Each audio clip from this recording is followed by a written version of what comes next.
राम लक्ष्मण परशुराम संवाद पार्ट 3। मैं सुचित्रा, मैं आपको इसे बहुत ही सरल तरीके से समझाऊंगी। चलिए पढ़ते हैं। तुम तो कालू हाँक जनु लावा, बार बार मोहि लागी बुलावा। अब यहाँ लक्ष्मण जी कह रहे हैं परशुराम को कि बार बार मुझे यह प्रतीत हो रहा है, बार बार मोहि यानी मुझे, बार बार मुझे ऐसा लग रहा है जैसे आप मेरे लिए काल को हाँक कर बुला रहे हैं। काल यानी मृत्यु को, हाँक यानी किसी भी चीज़ को जोर ज़बरदस्ती से बुलाना, पुश करके बुलाना। तो यहाँ लक्ष्मण जी कह रहे हैं कि परशुराम, मुझे ऐसा प्रतीत हो रहा है जैसे बार बार आप मेरी मृत्यु को हाँक कर बुलाए जा रहे हैं। अब इस पर क्यों कह रहे हैं? क्योंकि ऊपर आपने पढ़ा ही है और पैराग्राफ्स में कि परशुराम जो है बार बार लक्ष्मण जी को कह रहे हैं कि ये जो कठोर वचन बोलने वाला बालक है, कटुवादी बालक है, मैं इसे मार ही डालूँगा, नहीं तो इसे हटा लो। हे कौशिक ऋषि, अगर चाहते हो इसे उबारना तो तुम इसे मेरे सामने से हटा लो, नहीं तो इसे मार ही डालूँगा। इसी पे लक्ष्मण ये कह रहे हैं कि ऐसा प्रतीत हो रहा है जैसे आप बार बार काल को हाँक कर बुला रहे हैं, जैसे आप मार ही डालेंगे मुझे। सुनत लखन के बचन कठोरा, परसु सुधारी धरेउ कर घोरा। अब जो है परशुराम लक्ष्मण जी के कठोर वचन को सुनकर बहुत क्रोधित हो जाते हैं कि अरे कैसे कह रहा है ये मुझे। और परशु यानी फरसे को, सुधारी यानी सुधार कर, अच्छे तरीके से पकड़ लेना, धरेउ धर कर, कर यानी हाथ, घोरा यानी कठोर, अपने कठोर फरसे को वो पकड़ लेते हैं अपने हाथों में संभाल कर कि अभी वो जैसे उस फरसे को चला ही देंगे। अब जनी दे दोषु मोहि लागू, कटुवादी बालको बध जोगू।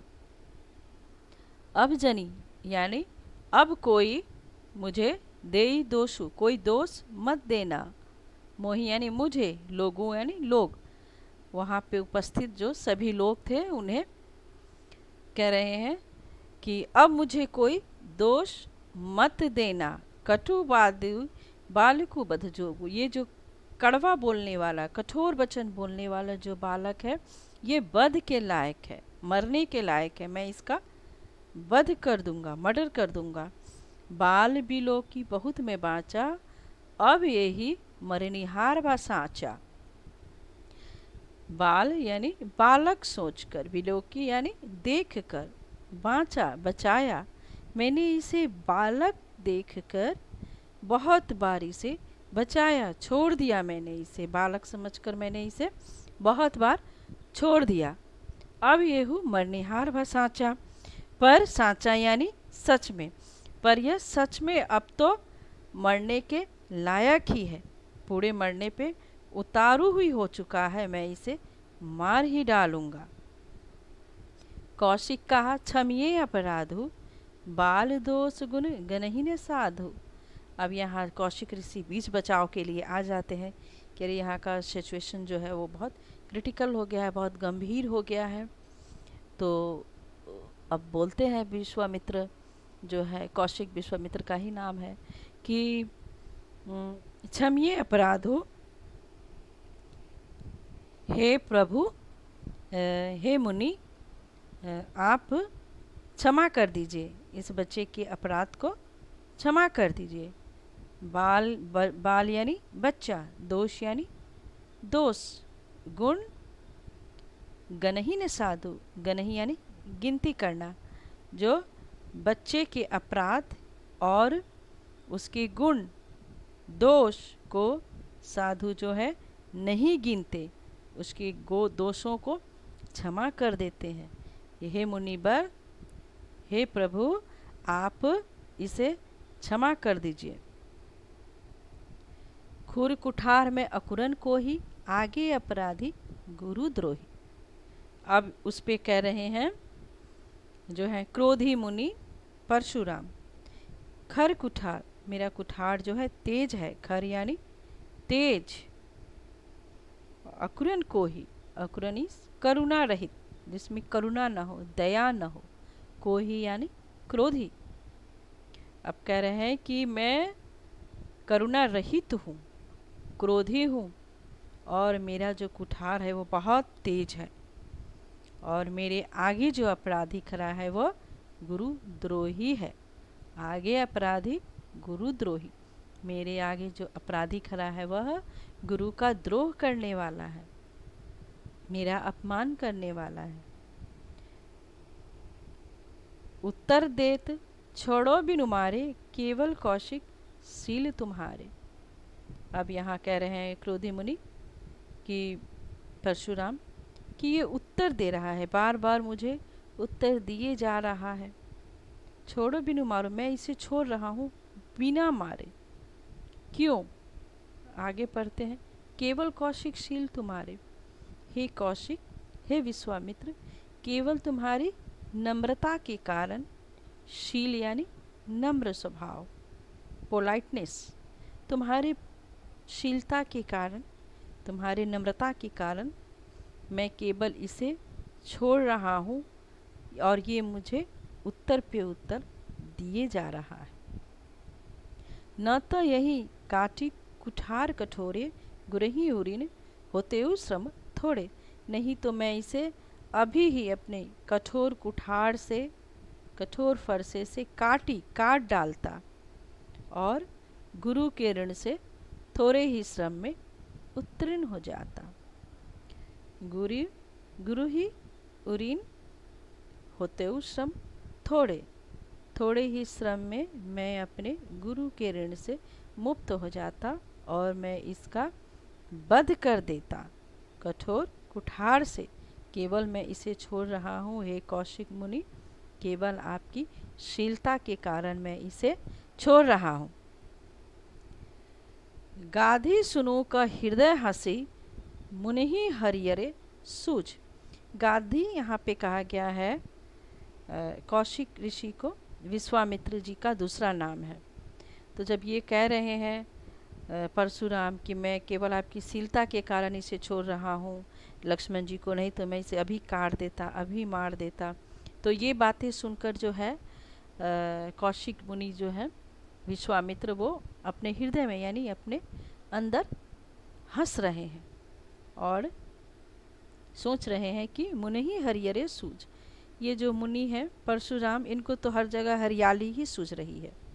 जिस तरीके से सावन के अंधे को हर जगह हरियाली ही सूझती है, इन्हें हर जगह हरा ही हरा दिख रहा है। जैसे कि पहले इन्होंने बहुत से क्षत्रिय राजा राजकुमारों को मार दिया था, इस तरह वो सोच रहे हैं कि बड़े ही आसानी से ये राम लक्ष्मण को भी मार देंगे।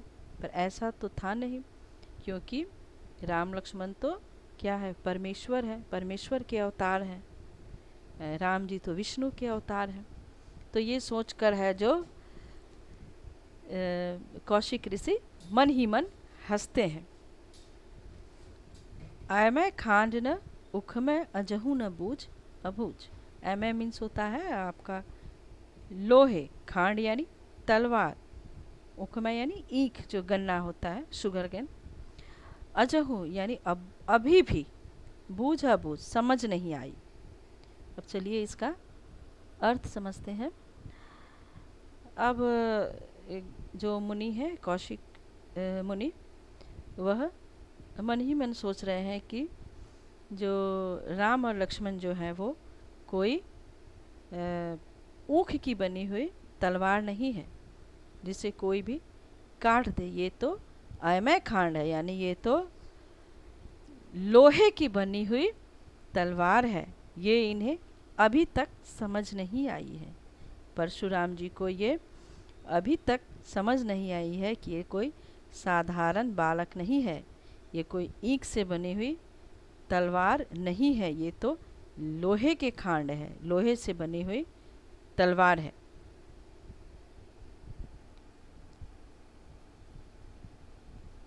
चलिए नेक्स्ट पैराग्राफ पढ़ते हैं।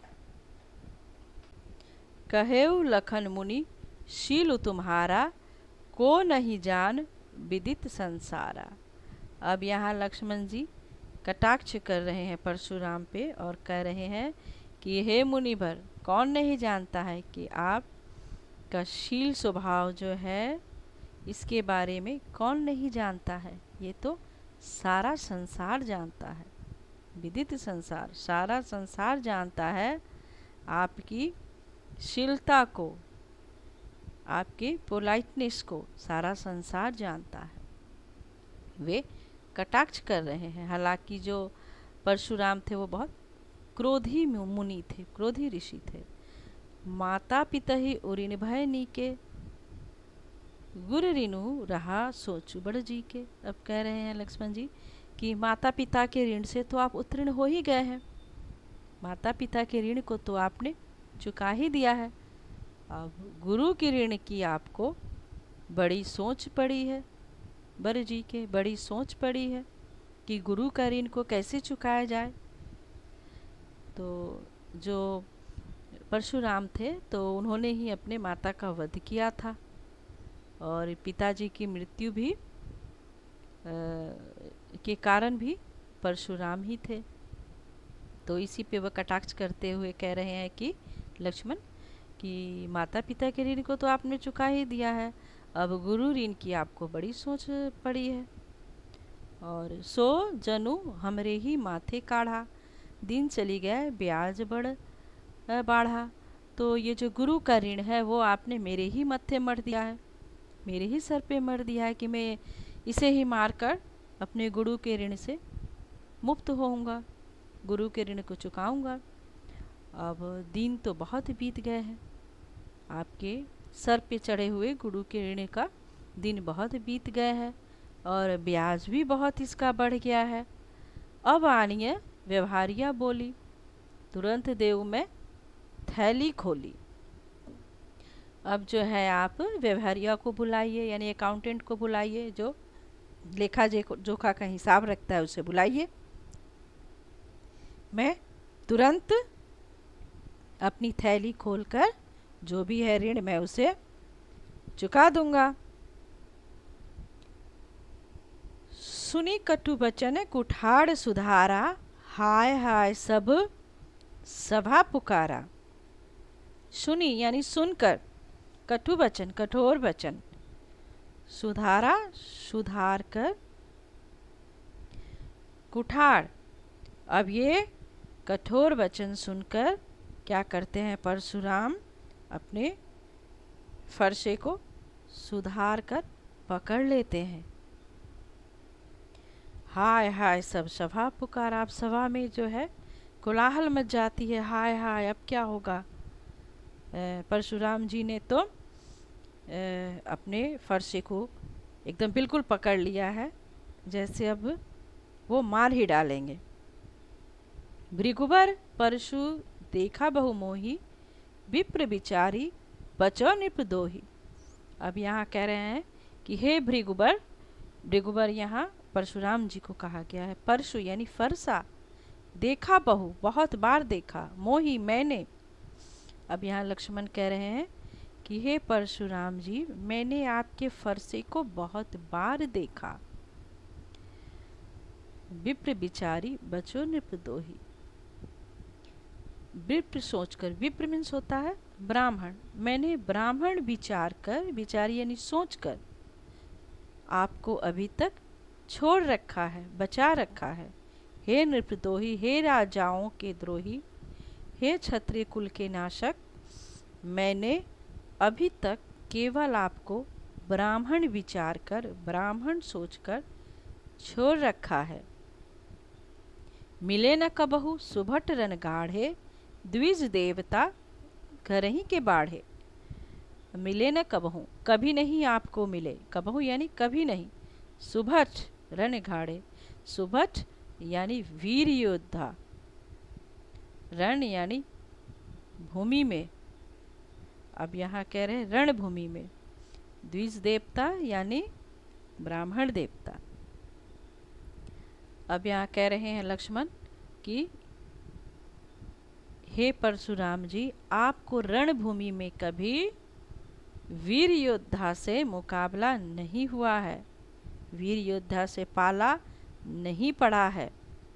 द्विज देवता घर ही के भाड़े, द्विज देवता हे ब्राह्मण देवता, आप तो घर ही के बढ़े हुए हैं, घर ही में अपने आप को शेर समझते हैं। आपको तो कभी शूरवीर रणभूमि में मिला ही नहीं। आप तो घर के ही बड़े हैं, यानी खुद को घर में ही शेर समझते हैं। अनुचित कही सब लोग पुकारे, रघुपति शय नहीं लखनऊ नेवारे। अब अनुचित कही सब लोग पुकारे, सभी सभा में लोग थे वो कह रहे ये अनुचित है, लक्ष्मण जी कैसा उत्तर दे रहे हैं, उन्हें इस तरीके का उत्तर नहीं देना चाहिए, परशुराम को अनुचित है, नहीं कहना चाहिए। सारे लोग जो सभा में थे वो पुकारने लगे। अब जो है राम जी, रघुपति, यहाँ राम जी को कहा गया है, तो उन्होंने देखा कि अरे बात बहुत आगे बढ़ गई है, तो क्या करते हैं वो शय नहीं यानी अपनी आँखों के इशारे से, शय नहीं यानी आँखों के इशारे से लखन जी को निवारे हटा देते हैं। अपने आँखों का इशारा देते हैं कि तुम हट जाओ, अब बहुत हो गया।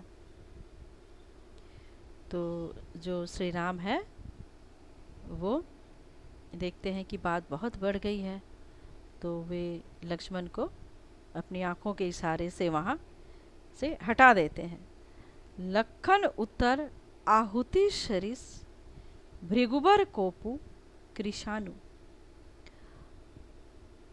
आहुति तो आप लोग जानते हैं, जैसे कुछ आग जलती है तो उसमें हम लोग घी डालते हैं, और डालते हैं घी डाली हुई कुछ लकड़ियाँ डालते हैं तो अग्नि तेज हो जाती है, तो उसे आहुति कहते हैं। सरिस इन समान। और भृगुबर कोपु, भृगुबर यहाँ पे कहा गया है क्रोधी मुनि परशुराम को, और कोपु यानी क्रोध, कृषाणु यानी आग।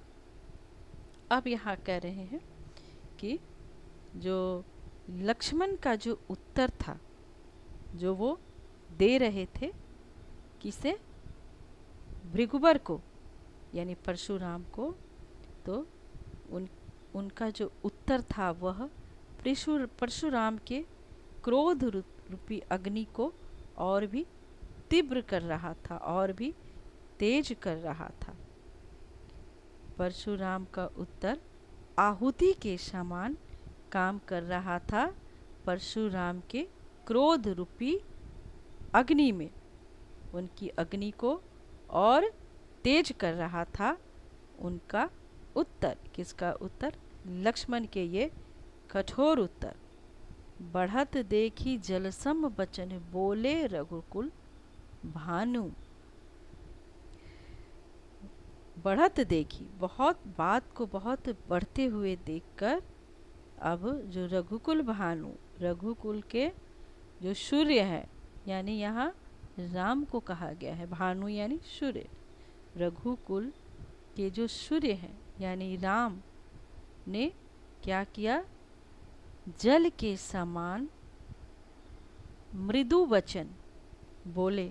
जब उन्होंने देखा कि बात बहुत बढ़ गई है, परशुराम का क्रोध बहुत बढ़ गया है, तो उन्होंने जल के समान वचन बोलना प्रारंभ किया, जिससे कि मुनि परशुराम का क्रोध शांत हो। Okay, thank you.